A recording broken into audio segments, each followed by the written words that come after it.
പ്രിയപ്പെട്ടവരെ, നമ്മൾ പരിശുദ്ധാത്മാവിൻ്റെ ഫലമായ ദയയെക്കുറിച്ച് പഠിച്ചുകൊണ്ടിരിക്കുകയാണ്. അപരനോടുള്ള അനുകമ്പാർദ്രമായ കരുതലിനെയാണ് നമ്മൾ ദയ എന്ന പുണ്യം കൊണ്ട് അർത്ഥമാക്കുന്നത്, സൂചിപ്പിക്കുന്നത്. വേദനിക്കുന്ന ഒരാളുടെ സങ്കടം കാണുമ്പോൾ കഷ്ടമായി പോയി എന്ന് പറഞ്ഞ് സഹതപിക്കുന്നത് മാത്രമല്ല ദയ, മറിച്ച് അവരുടെ സങ്കടം അകറ്റുവാനുള്ള ക്രിയാത്മകമായിട്ടുള്ള ഇടപെടൽ നമ്മൾ നടത്തുന്നത് ദയയുടെ ഭാഗമാണ്. അപരന്റെ ആവശ്യങ്ങൾ കാണുമ്പോൾ ഹൃദയമലിയുന്നതും അവരൻ്റെ നന്മയ്ക്കു വേണ്ടി നിസ്വാർത്ഥമായി പ്രവർത്തിക്കുവാൻ കഴിയുന്നതും എന്താണ്? ദയയാണ്, കരുണയാണ്. അപരന്റെ കുറവുകളെ, പോരായ്മകളെ യാതൊരുവിധ പരിധിയുമില്ലാതെ, വ്യവസ്ഥകളില്ലാതെ നമുക്ക് ക്ഷമിക്കുവാൻ കഴിയുകയാണെങ്കിൽ നമ്മൾ അതിനെ വിളിക്കുന്ന പേരാണ് ദയ. അപരന്റെ സങ്കടങ്ങളെ, അവന്റെ വേദനകളെ ക്ഷമയോടെ കേൾക്കാൻ കഴിയുന്നത് ദയ തന്നെയാണ്. മനമിടിഞ്ഞ ഒരാൾക്ക് മനോബലവും പ്രചോദനം നൽകാൻ കഴിയുന്ന ഒരു വാക്ക്, നല്ല വാക്ക് പറയുന്നതും ദയയുടെ ഭാഗം തന്നെയാണ്. വിവിധ തരത്തിലുള്ള രോഗപീഠകളാൽ ക്ലേശിക്കുന്ന ഒരാൾക്ക് വേണ്ടി, അല്ലെങ്കിൽ സാമ്പത്തിക ബുദ്ധിമുട്ട് മൂലം അസ്വസ്ഥത അനുഭവപ്പെടുന്ന, ആകുലപ്പെടുന്ന ഒരാൾക്ക് വേണ്ടി, അവരുടെ നിസ്സഹായാവസ്ഥയിൽ കഴിയുന്ന ഒരാൾക്ക് വേണ്ടി തീക്ഷ്ണതയോടെ ഒരു പ്രാർത്ഥന നമ്മുടെ അധരങ്ങളിൽ നിന്നും ഉയരുകയാണെങ്കിൽ, പ്രിയപ്പെട്ടവരെ, അത് ദയയുടെ ഭാഗം തന്നെയാണ്. പരിശുദ്ധാത്മാവിൻ്റെ വിശേഷമായ അഭിഷേകമുള്ളവർക്ക് അവരനോട് നല്ല വാക്കു പറയുവാൻ സാധിക്കുകയുള്ളൂ. ആത്മാവിൻ്റെ നിറവുള്ളവർക്ക് അവരൻ്റെ സങ്കടം കേൾക്കുവാനും അവർക്ക് വേണ്ടി പ്രാർത്ഥിക്കുവാനും സാധിക്കുകയുള്ളൂ. പരിശുദ്ധാത്മാവാണ് ഒരുവനെ മനസ്സലിവുള്ളവനാക്കുന്നതും ദയയുള്ളവനുമാക്കുന്നത്. ഉച്ചത്തിൽ വിളിക്കാം, ഈശോയേ. മനസ്സലിവ് ആഗ്രഹിച്ചു വിളിക്കാം, കരുണയുടെ മുഖമുള്ളവനെ, അനുകമ്പാർദ്രമായ ഹൃദയമുള്ളവനെ, കരയുന്നവരുടെ കണ്ണീരൊപ്പുന്നവനെ, പാപികളോട് കരുണ കാണിക്കുന്നവനെ, ഞങ്ങളുടെ സങ്കടകാലത്ത് കൂടെ വസിക്കുന്നവനെ. ഹല്ലേലൂയ, ഹല്ലേലൂയ. പ്രിയപ്പെട്ടവരെ, നാം മറ്റുള്ളവരുടെ ദുഃഖം കാണാതെ പോയാൽ, മറ്റുള്ളവരുടെ കഷ്ടപ്പാടുകൾ, വേദനകൾ ഗവനിക്കാതെ പോയാൽ, നമുക്ക് നഷ്ടപ്പെടുന്നത് ദൈവികമായ ആ ഒരു ഭാവമാണ്. ദൈവിക ഭാവമായ കരുണയും ദയയുമൊക്കെ ആയിരിക്കും നമുക്ക് നഷ്ടപ്പെട്ടു പോകുന്നത്.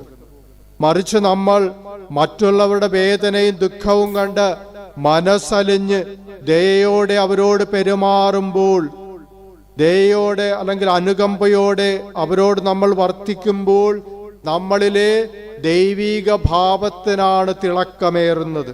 നമുക്കൊക്കെ ഒരു ദൈവിക പരിവേഷം ലഭിക്കുകയാണ്, കൈവരുകയാണ്. അതിന് നമ്മെ സഹായിക്കുന്നത്, പ്രിയപ്പെട്ടവരെ, പരിശുദ്ധാത്മാവാണ്. ഈ പരിശുദ്ധാത്മാവിൻ്റെ പ്രവർത്തനമാണ് നമ്മളെ കരുണയും അനുകമ്പയും മനസ്സലിവുള്ളവരുമൊക്കെ ആക്കി തീർക്കുന്നത്. നമുക്ക് ഏറ്റുചൊല്ലാം, കരുണാമയനായ ഈശോയേ, മനസ്സലിവിന്റെ മാതൃകയായവനെ, കരുണയെന്ന പുണ്യം ഞങ്ങളിൽ വർഷിക്കണമേ.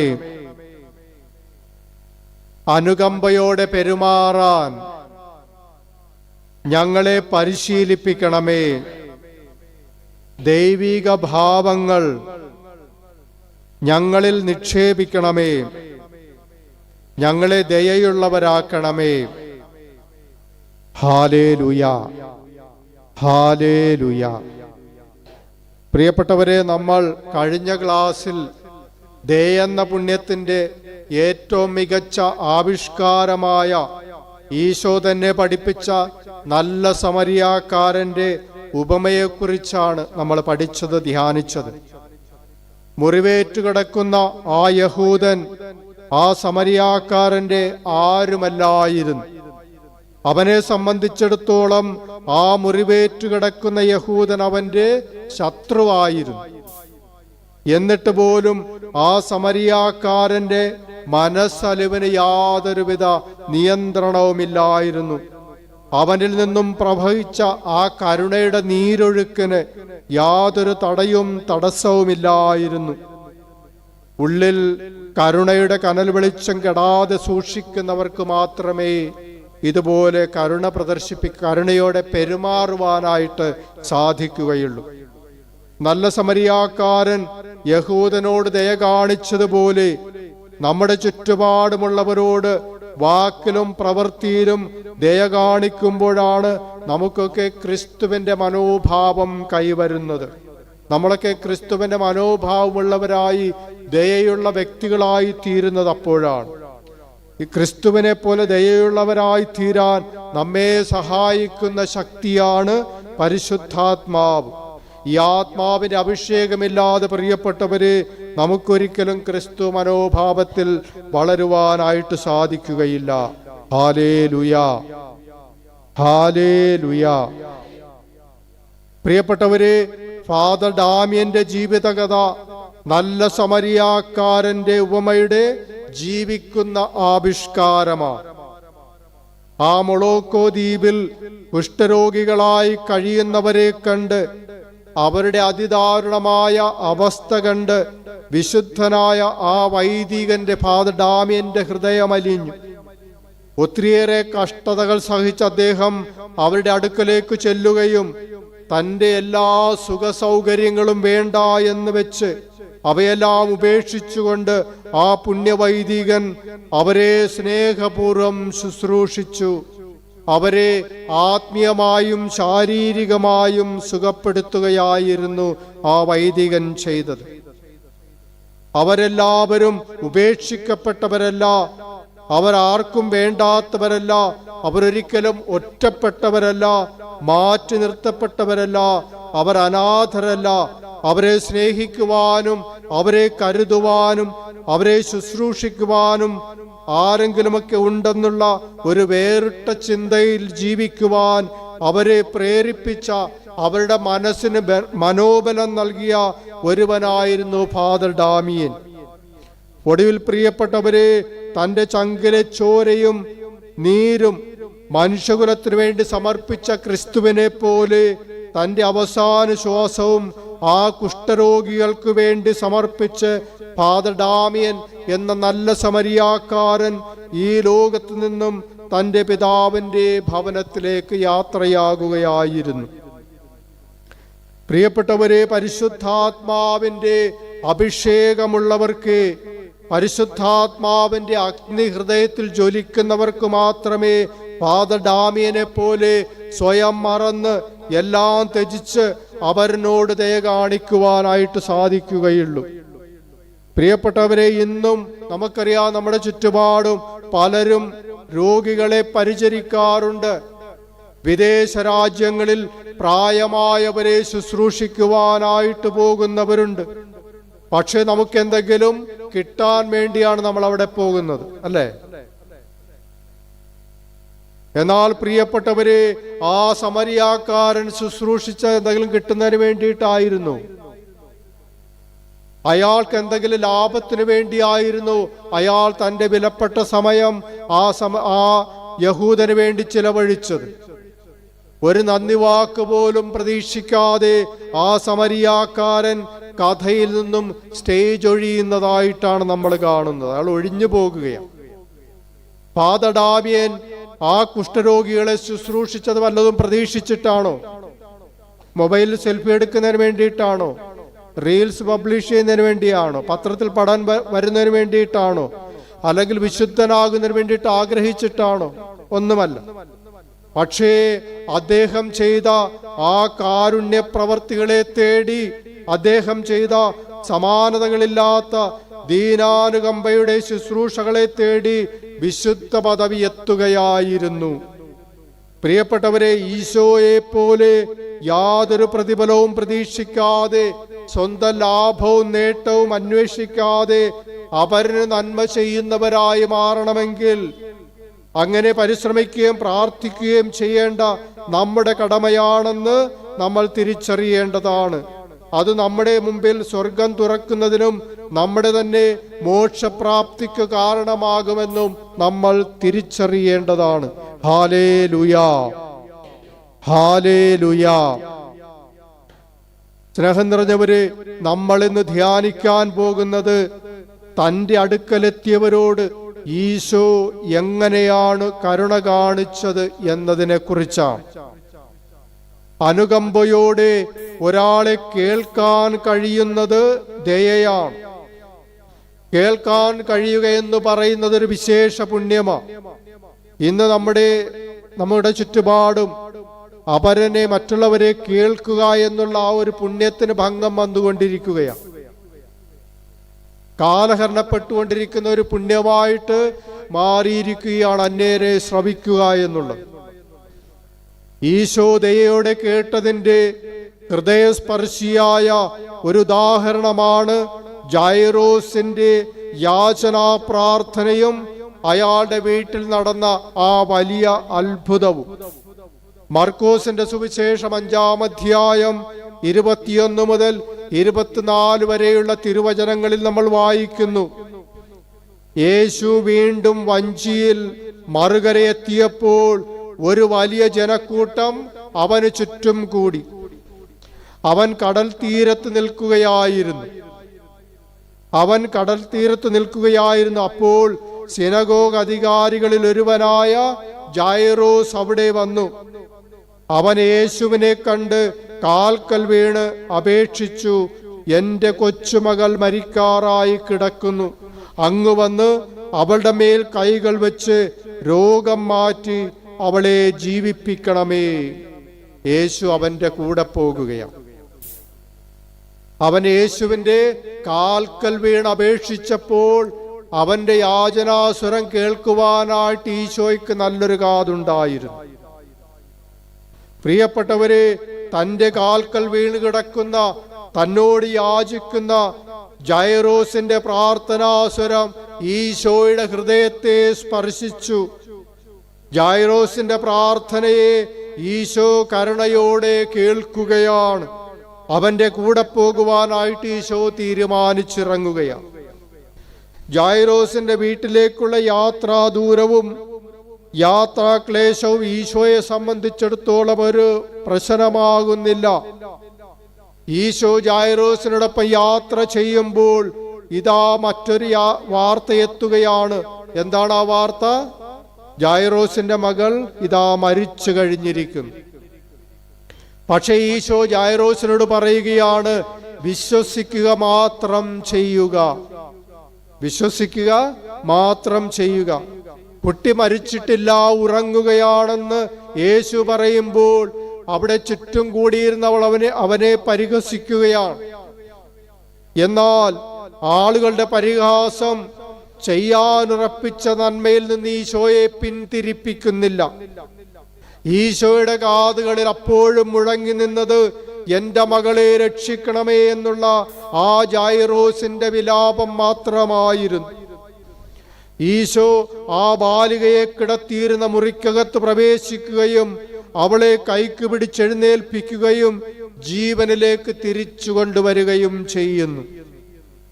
പ്രിയപ്പെട്ടവരെ, ദയയോടെ കേൾക്കാൻ തയ്യാറായ ഈശോയ്ക്ക് ജൈറോസിന്റെ വീട്ടിലേക്ക് പോകുവാനുള്ള പ്രയാസങ്ങൾ തടസ്സമാകുന്നില്ല.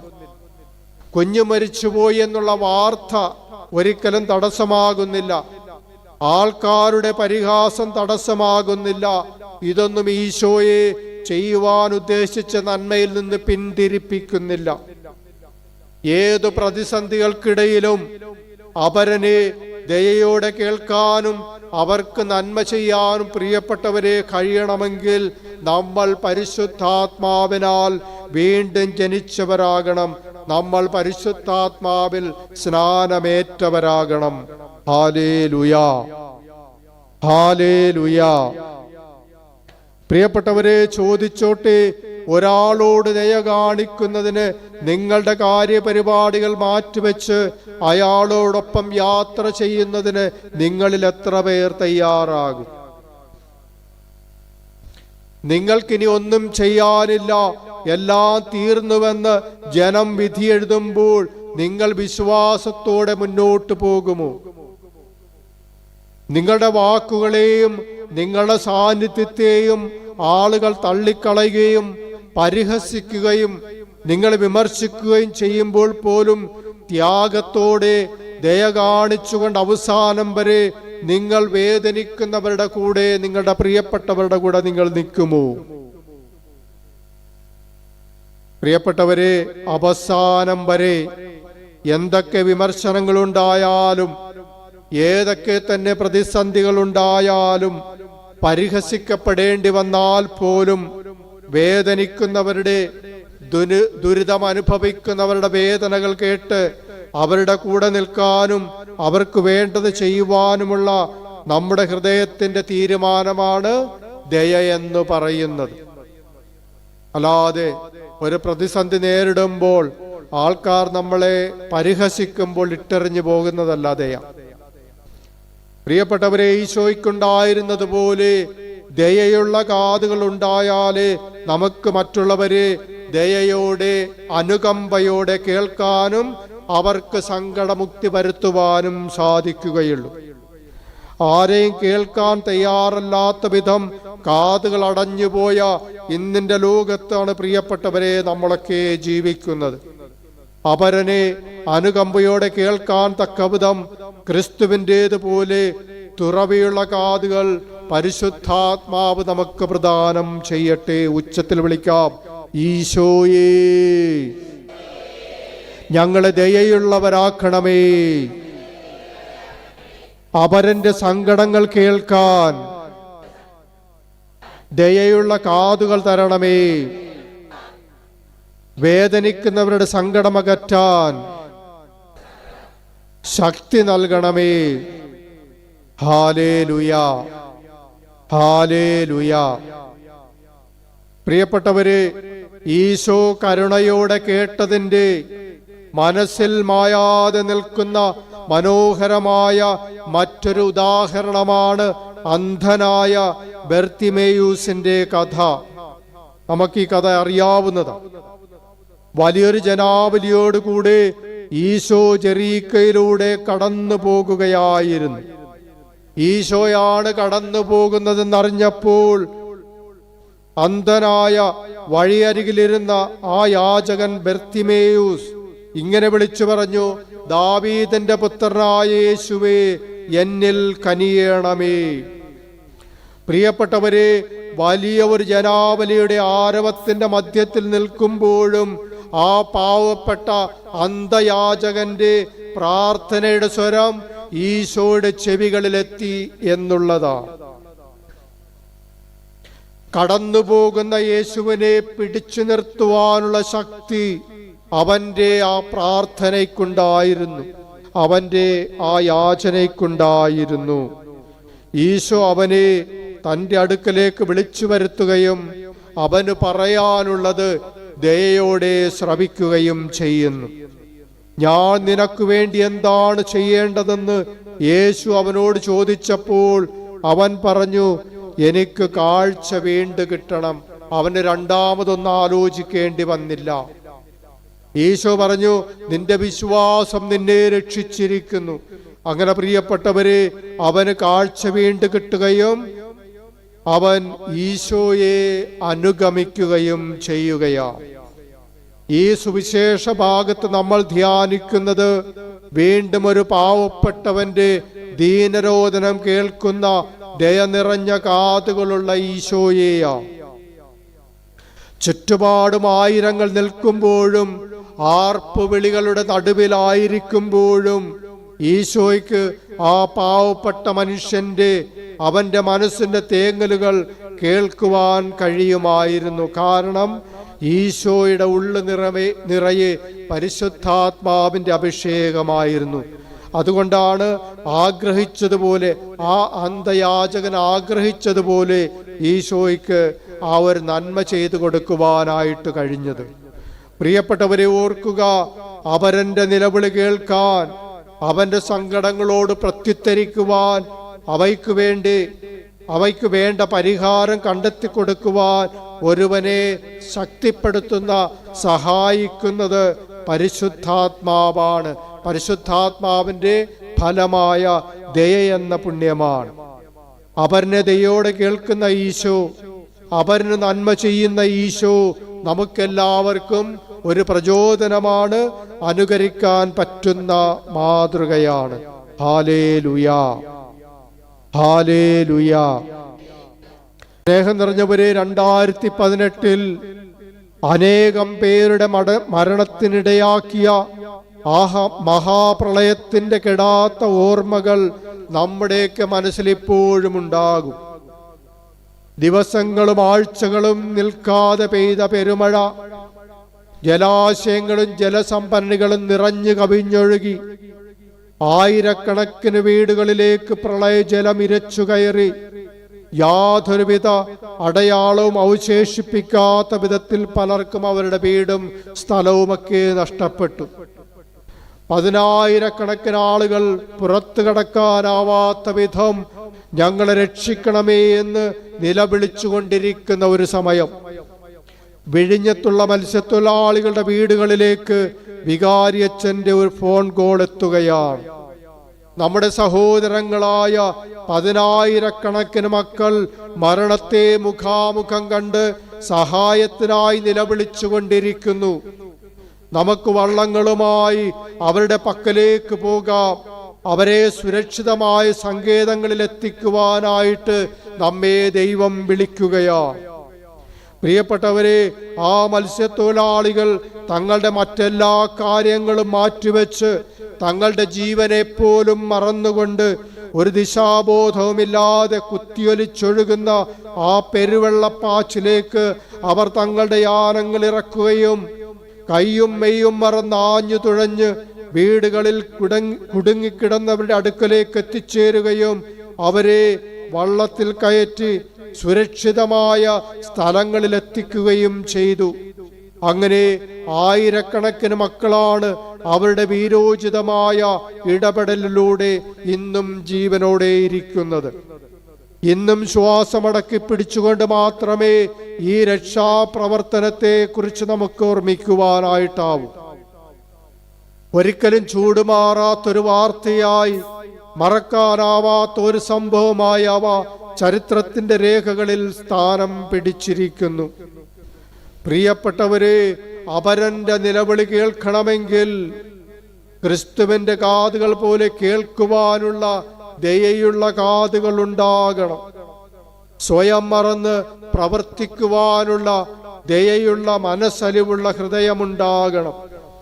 അവരനെ രക്ഷിക്കാൻ പോയാൽ എനിക്കെന്ത് സംഭവിക്കുമെന്നല്ല അവർ കണക്കുകൂട്ടിയത്, മറിച്ച് ഞങ്ങൾ പോയില്ലെങ്കിൽ അവർക്കെന്ത് സംഭവിക്കുമെന്നാണ് ആ പാവപ്പെട്ട മത്സ്യത്തൊഴിലാളികൾ ചിന്തിച്ചത്.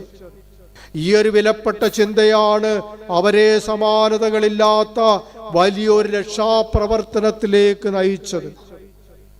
പരിശുദ്ധാത്മാവിന്റെ അഭിഷേകം സ്വന്തം ആവശ്യങ്ങളെക്കാൾ അവരന്റെ ആവശ്യങ്ങൾ കേൾക്കാൻ കഴിയുന്ന കാതുകൾ നിനക്ക് സമ്മാനിക്കുന്നത് പ്രിയപ്പെട്ടവരെ പരിശുദ്ധാത്മാവാണ്. അവരന്റെ സങ്കടങ്ങൾ പരിഹരിക്കുവാനുള്ള വിശേഷമായ ഒരാത്മശക്തി നിനക്ക് നൽകുന്നത് പരിശുദ്ധാത്മാവാണെന്ന് നമ്മൾ ഓർമ്മിക്കേണ്ടതാണ്. ദയ പ്രിയപ്പെട്ടവരെ പരസ്നേഹത്തിന്റെ അടയാളമാണ്, കാണപ്പെടുന്ന ഒരടയാളമാണ്. യഥാർത്ഥത്തിലുള്ള പരസ്നേഹം വെളിപ്പെടുന്നത് എപ്പോഴാണ്? ദയയോടെയുള്ള കരുണയോടെയുള്ള ഒരു പെരുമാറ്റത്തിലൂടെയാണ്. പൗലോസ് നമ്മെ പഠിപ്പിക്കുന്നത് ഇങ്ങനെയാണ്: സ്നേഹം ദീർഘക്ഷമയും ദയയുമുള്ളതാണ് എന്നാണ്. ദയയുള്ള മനുഷ്യർ ചുറ്റുമുള്ളവരുടെ വേദനയും ബുദ്ധിമുട്ടും സങ്കടങ്ങളുമൊക്കെ മനസ്സിലാക്കുന്നവരാ. പ്രയാസപ്പെടുന്നവരുടെ മേൽ അവർക്കെന്നും ഒരു പ്രത്യേകമായ കരുതലുണ്ടാകും. പരോപകാര തൽപരതയും ഔദാര്യവും ദയയുള്ള മനുഷ്യരുടെ മുഖമുദ്രയാണ്. നമുക്ക് ഉച്ചത്തിൽ വിളിക്കാം, ഈശോയേ. വിശ്വാസത്തോടെ വിളിക്കാം, ബർത്തിമിയോസിന്റെ നിലവിളി കേട്ടവനേ, അവനോട് ദയ കാണിച്ചവനേ, അവന്റെ യാചനയ്ക്ക് ഉത്തരം നൽകിയവനേ, ദാവീദിന്റെ പുത്രനായ ഈശോയേ, പാപികളായ ഞങ്ങളുടെ മേൽ കരുണയായിരിക്കണമേ. ഞങ്ങളെ ദയയോടെ ശ്രവിക്കുന്നവനേ, ഞങ്ങളുടെ പ്രാർത്ഥനയ്ക്ക് ഉത്തരം നൽകണമേ. ഹല്ലേലൂയ, ഹല്ലേലൂയ, ഹല്ലേലൂയ. പ്രിയപ്പെട്ടവരെ, ഈശോ സ്വജാതിയരുടെ മാത്രമല്ല വിജാതിയരുടെ സങ്കടങ്ങൾക്ക് കൂടി കാതുകൊടുത്തവനാ. ഈശോയ്ക്ക് സ്വജാതിയനെന്നോ സ്വന്തം ഗണത്തിൽപ്പെട്ടവനെന്നോ വിജാതിയനെന്നോ യാതൊരുവിധ വേർതിരിവും ഉണ്ടായിരുന്നില്ല. പാവപ്പെട്ടവനെന്നോ പണക്കാരനെന്നോ സ്ത്രീയെന്നോ പുരുഷനെന്നോ ശിശുക്കളെന്നോ മുതിർന്നവനെന്നോ യാതൊരുവിധ വേർതിരിവും ഉണ്ടായിരുന്നില്ല. ഈശോയെ സംബന്ധിച്ചിടത്തോളം എല്ലാവരെയും എല്ലാ വിഭാഗക്കാരെയും ദയയോടെ കേൾക്കുവാനായിട്ടുള്ള നല്ല ഒരു മനസ്സുണ്ടായിരുന്നു. ആരെയും ഒരിക്കലും മാർജിനിട്ട് അതിന് പുറത്ത് ഈശോ നിർത്തിയിരുന്നില്ല. ആർക്കും ഭ്രഷ്ട് കൽപ്പിച്ച് ഈശോ ആരെയും മാറ്റി നിർത്തിയിരുന്നില്ല.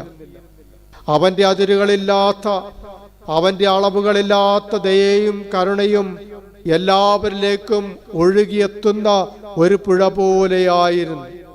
അതിൻ്റെ ഒഴുക്കിന് യാതൊരുവിധ തടസ്സവുമില്ലായിരുന്നു. അവന്റെ ദയ ദുഷ്ടന്റെ മേലും ശിഷ്ടന്റെ മേലും വർഷിക്കപ്പെടുന്ന മഴ പോലെയായിരുന്നു. അവനിൽ നിന്ന് നിർഗളിക്കുന്ന ദയയിൽ നിന്ന് പലർക്കും പങ്കുപറ്റുവാനായിട്ട് സാധിച്ചിട്ടുണ്ട്. അവനെ സമീപിച്ച ആർക്കും ഒരിക്കലും നിരാശയോടെ മടങ്ങേണ്ടതായിട്ട് വന്നില്ല. ഹല്ലേലൂയ. പ്രിയപ്പെട്ടവരെ, യോഹന്നാന്റെ സുവിശേഷം 4-ാം അധ്യായം 46 മുതൽ 56 വരെയുള്ള വേദവാക്യത്തിൽ ഈശോ ഒരു രാജസേവകന്റെ പുത്രനെ സുഖപ്പെടുത്തുന്ന സംഭവം നമ്മൾ വായിക്കുന്നു. ഈ രാജസേവകൻ ഒരു പ്രമാണിയായിരുന്നു.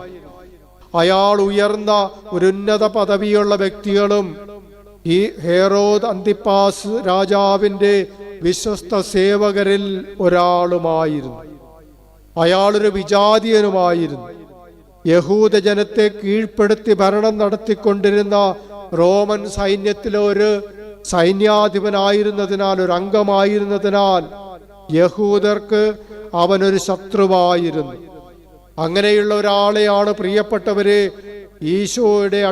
അങ്ങനെയുള്ള ഒരാളാണ് ഈശോയുടെ അടുക്കലെത്തി ആസന്നമരണനായിരിക്കുന്ന തൻ്റെ മകനെ സുഖപ്പെടുത്തണമേ എന്ന് വലിയ വിശ്വാസത്തോടെ കേണപേക്ഷിക്കുന്നത്. ഒരു വിജാതിയന്റെ പ്രാർത്ഥന കേൾക്കുവാനായിട്ട്, തൻ്റെ ശത്രുവിൻ്റെ പ്രാർത്ഥന കേൾക്കുവാനായിട്ട് തയ്യാറാകുന്ന ഈശോ. പ്രിയപ്പെട്ടവരെ, ചോദിച്ചോട്ടെ, നിങ്ങളുടെ ശത്രുക്കളാണ് നിങ്ങളോട് കാരുണ്യത്തിന് വേണ്ടി അഭ്യർത്ഥിക്കുന്നതെങ്കിൽ നിങ്ങൾ എങ്ങനെയായിരിക്കും പെരുമാറുക? നിങ്ങളുടെ പ്രതികരണം എന്തായിരിക്കും? നിങ്ങൾക്ക് എല്ലാ തരത്തിലുമുള്ള ദ്രോഹം ചെയ്തുകൊണ്ടിരിക്കുന്ന ഒരയൽക്കാരൻ ഉണ്ടെന്ന് കരുതുക. അയാളുടെ വഴിയുടെ വീതി കൂട്ടുന്നതിന് വേണ്ടിയിട്ട് നിങ്ങളുടെ സഹായം ചോദിച്ചാൽ നിങ്ങൾ എന്തു ചെയ്യും? നിങ്ങളുടെ മുഖത്ത് കരുണയുടെ ഭാവം വിടരുമോ? മറ്റുള്ളവരെ ബുദ്ധിമുട്ടിക്കുന്ന, മറ്റുള്ളവർക്ക് ദ്രോഹം ചെയ്തുകൊണ്ടിരിക്കുന്ന ഒരു സൈന്യത്തിലെ, ഒരു സമൂഹത്തിലെ അംഗമായിരുന്നു ആ രാജസേവകൻ.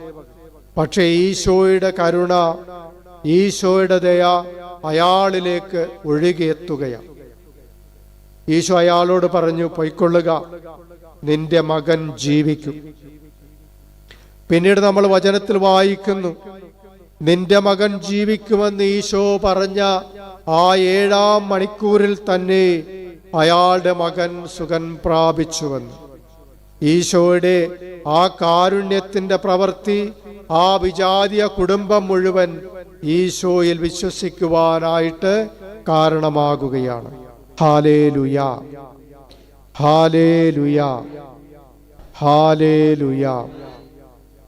പ്രിയപ്പെട്ടവരെ, ശത്രുക്കളെ സ്നേഹിക്കാൻ പഠിപ്പിച്ച, പേടിപ്പിക്കുന്നവർക്ക് വേണ്ടി പ്രാർത്ഥിക്കാൻ നമ്മോട് ആവശ്യപ്പെടുന്ന ഈശോയുടെ അനുയായികളാണ് നമ്മൾ ഓരോരുത്തരും. ആണോ? അതെ.